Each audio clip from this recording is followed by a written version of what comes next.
All right, another beautiful day in Sonoma County, California, and we got the Kubota Excavator here on this job. We're going to be helping an old high school friend of mine. They're building a new house here, and they need to put septic tanks in behind the house. So we first have to clear a little path back through here. We're going to try to sneak some concrete tanks in here, so it'll be a big concrete tank delivery truck, but there's plenty of room. We just have to clear back some blackberry bushes, and we're going to clear back some of these willows right here. Just spent a minute with the owner laying out where their deck's going to go and making sure we meet the setback off of the deck, and the property line's buried back there in the blackberry bushes, but the new tanks are going to go right in here, right where these couple trees are. We're going to try to save this little oak right there, maybe the other one, and we need to get to digging because the tanks are going to be coming in just a few hours, and we have to do clearing work and dig and level the tank hole. So let's get to work.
All right, excavator versus blackberry bushes. What do you think? I think the excavator won. So this should be kind of close to enough room. Might clip these back a little bit more, but the fence is just right inside there. So I don't want to pull on too much of this because it could be yanking on the wire on the other side. But anyways, now we got to tackle the brush patch back here. This little bit right here, and so let's get after it.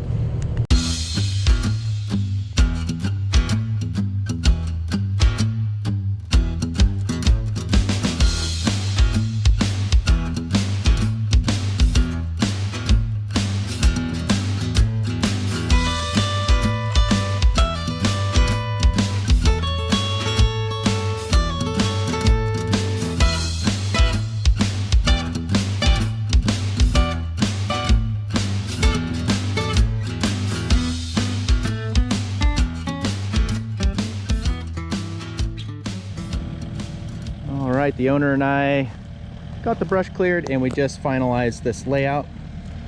We're going to be meeting the setback to the deck that will be built here at one point in time.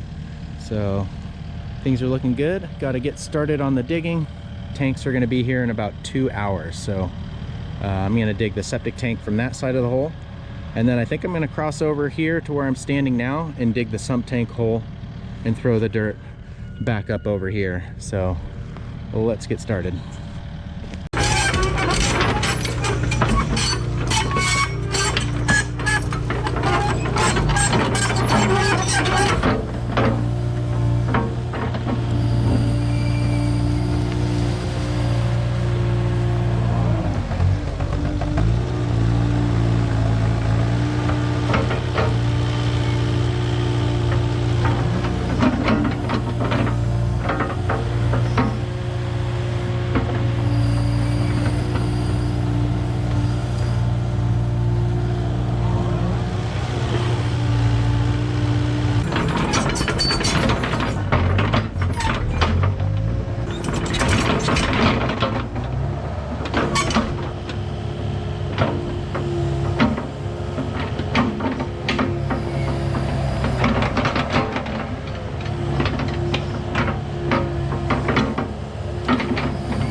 this is a classic situation, guys.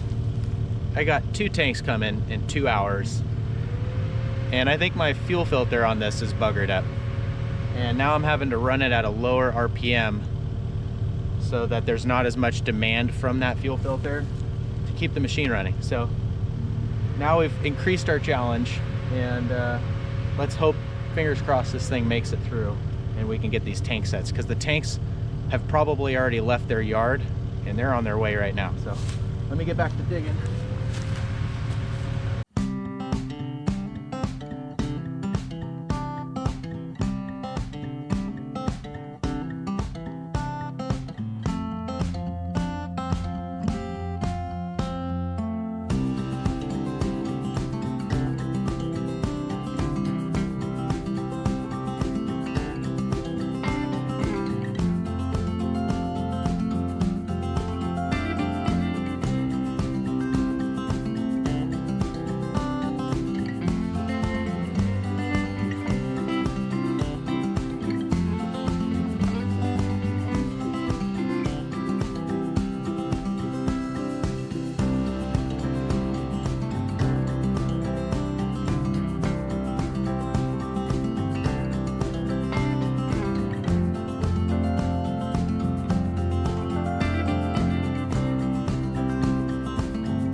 Well, there goes Mark.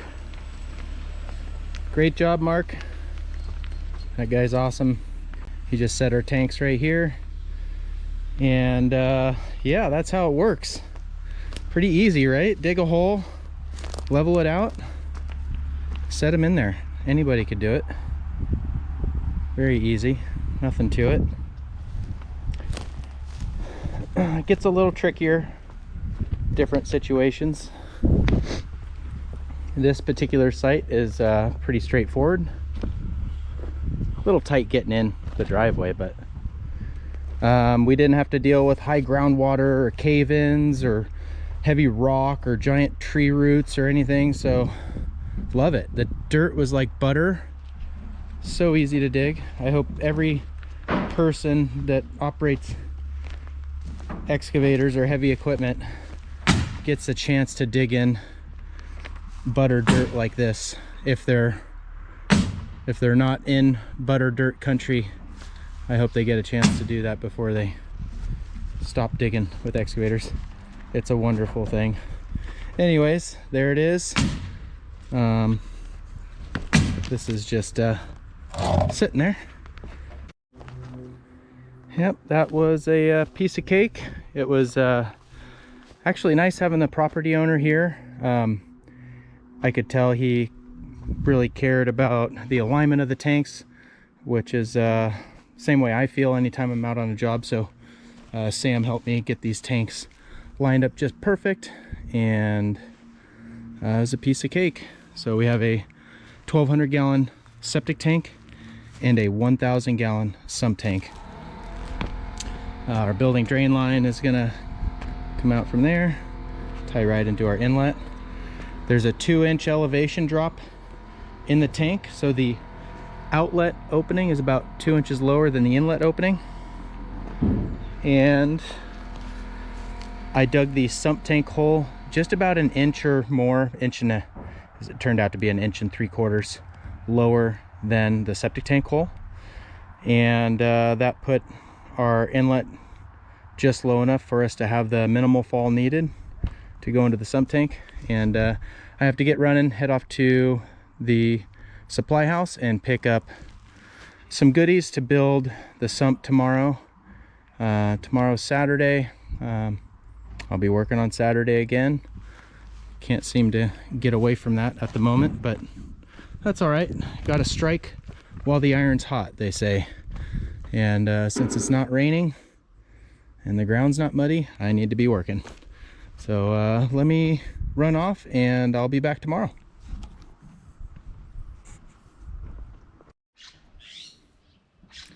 All right, so now that the tanks are set, what I'd like to do first is get the building drain line connected to the tank and run the tank outlet line into the sump. And it's a lot easier to do that first without the risers epoxied on, because you have to glue on a sanitary tee at the inlet and the effluent filter on the outlet, and it's just easier without that riser sticking up and you having to bend over that to work in there.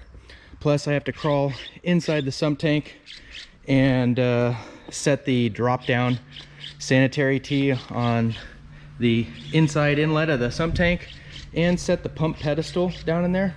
All these things are easier without the risers. So first things first, let's get this pipe plumbed in around these tanks. And I have to do a little bit of digging right here. I think I'll use the excavator to notch this down a little bit. He has a deck pier that's going to be going in right over here, so I'm going to do a little bit of digging right here with the excavator to make it easier on myself, but then I'm going to be delicately hand digging a narrow trench past where he is planning on putting that footing. I don't really want to disturb the area where that footing is going to go and make that more difficult for him, or more concrete for him to have to pour. So let's get to work.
All right, now that I got the tanks plumbed in, I am going to drill and set the flange, that flange right there, for our Orenco external splice box.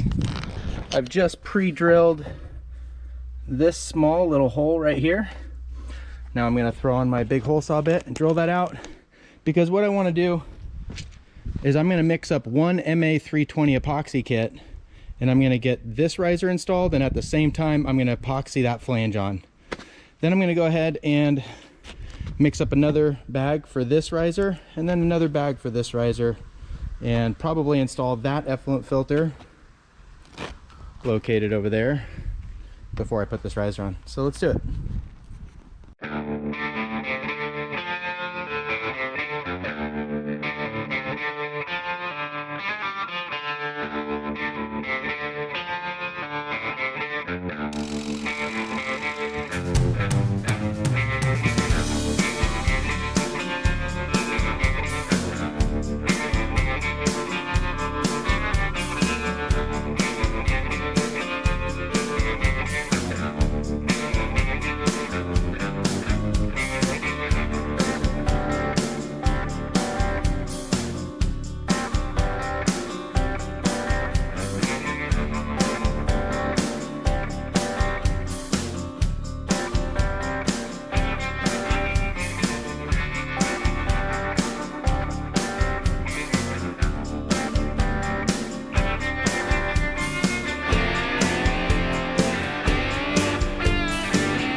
All right, what do you think?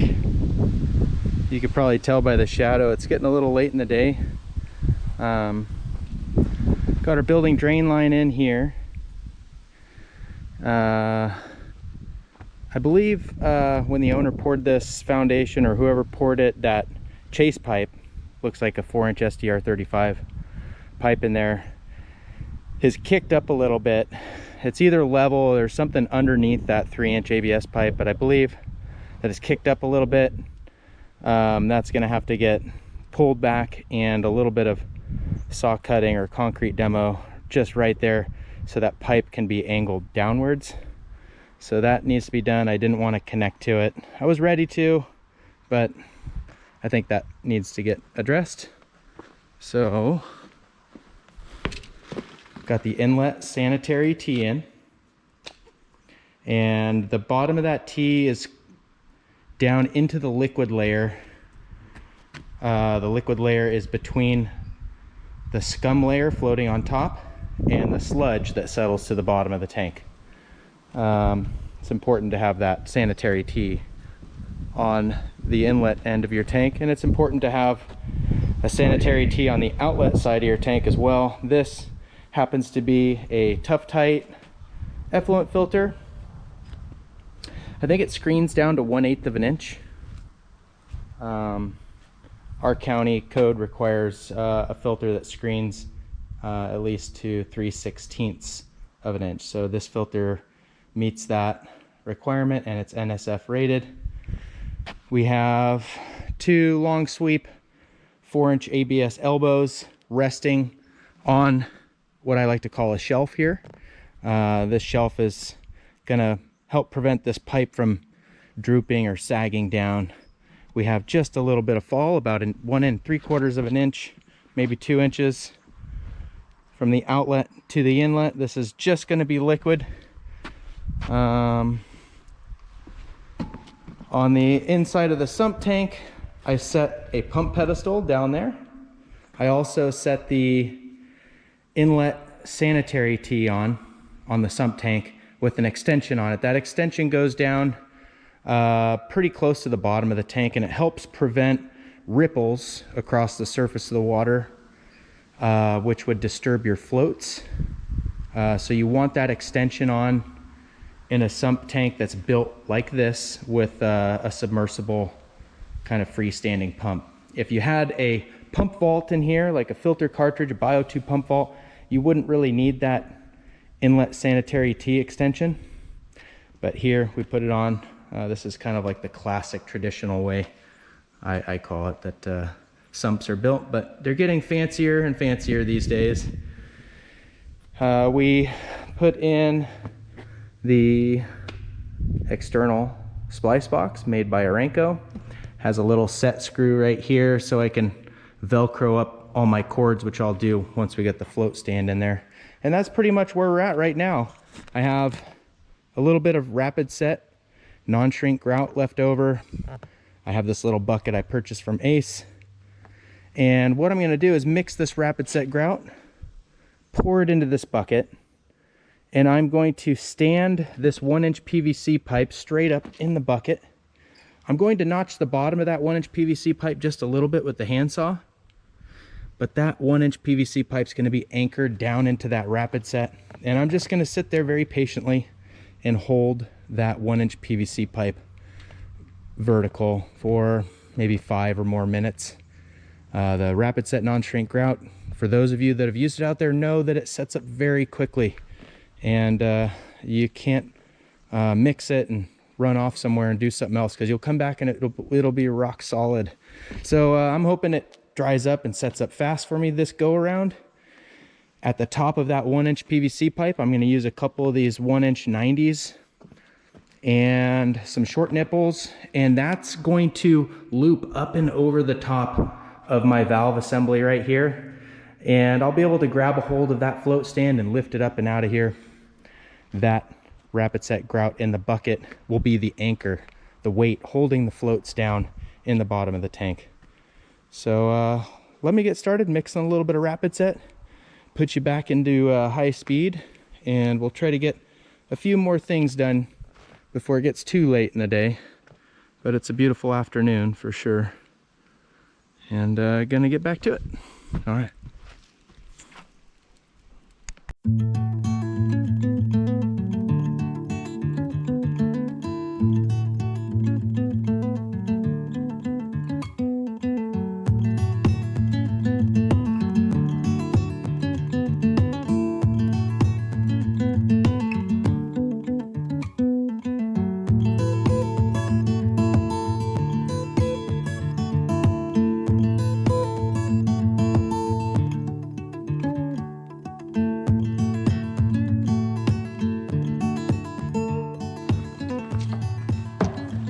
Check it out, guys. That's a float stand. Pretty basic. So that rapid set grout hardens up pretty fast and makes it easy to do this task.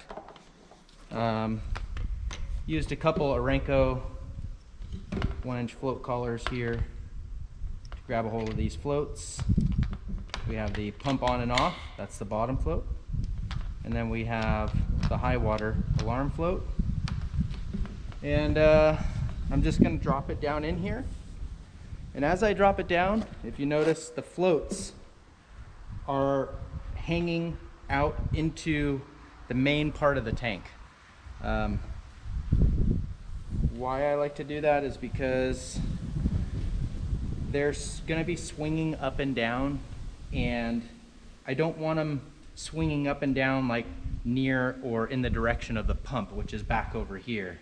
So I have the floats hanging out over there on that side, and it just gives them more room and less risk of them bumping into something, because you don't want a float to get hung up.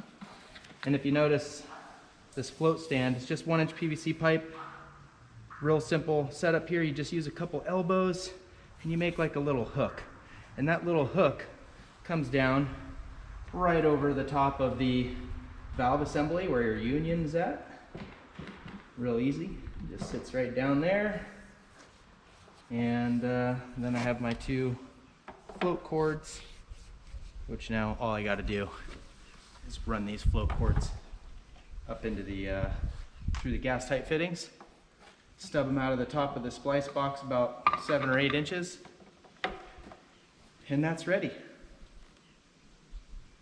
It's getting late. I think I'm gonna head home here pretty soon, and all that I have left really is setting the control panel on a post out here somewhere, have to talk to the owner. Haven't been able to reach him today. Maybe they want to put it on the side of their deck once they build that, so maybe it'll be postponed, but I do have the lumber here for the panel post, and probably have to be back next week sometime. It's Saturday right now, probably 6:30, so I'm gonna head home and enjoy the rest of the weekend of what I got. Over now.